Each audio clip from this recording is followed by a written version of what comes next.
In this video, I'm going to restore this Japanese bill hook. G'day, welcome to Chestnut and Ag. My name's Stuart Chignor.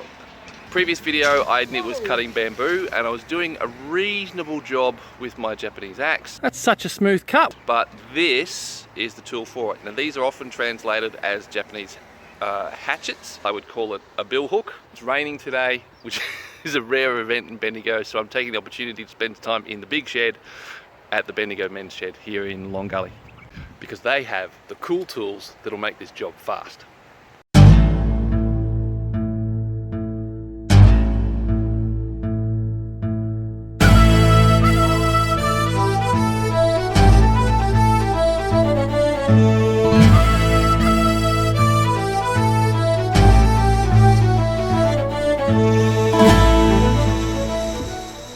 First job is I'm going to be taking basically a 0-degree bevel or a 90-degree bevel, depending on how you look at it. Do that until I've got a straight, clear line of metal.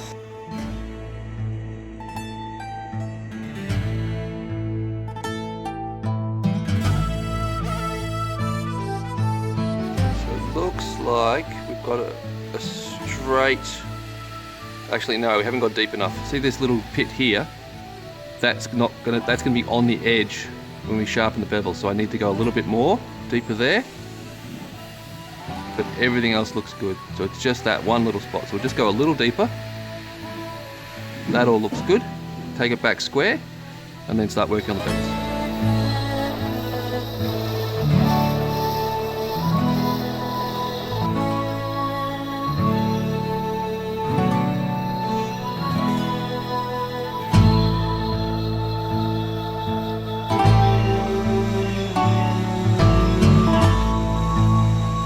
As I'm working towards the bevel, I've got to make sure it stays cool.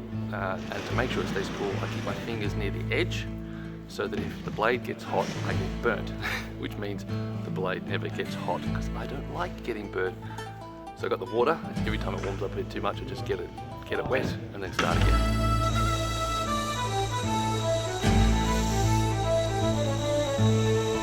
That's phase one done.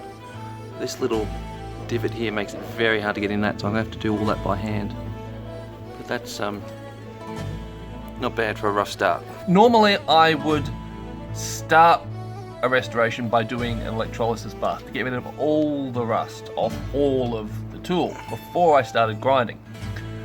This time I ground the bevels first, so now I need to get rid of all the rust, because if I leave the rust on the rest of the tool, that rust is going to continue eating and eating and eating into the body of the steel. And I don't want that.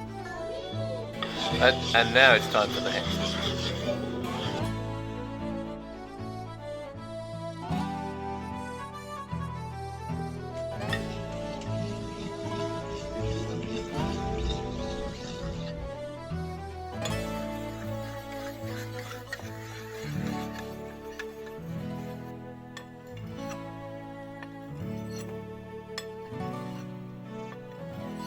Pretty good.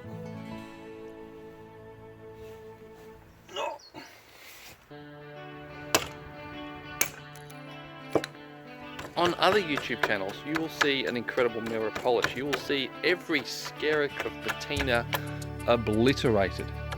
Every ounce of its character is wiped away. Every sense that this tool has had a rich experience and life of its own is destroyed. I don't do that with my tools. I restore them to use. I pretty much do the minimal that's required to make them a fully functioning tool, and then I use them. But while I might not use them in a way that the smith may have intended, I do respect them and I do give them another lease of life.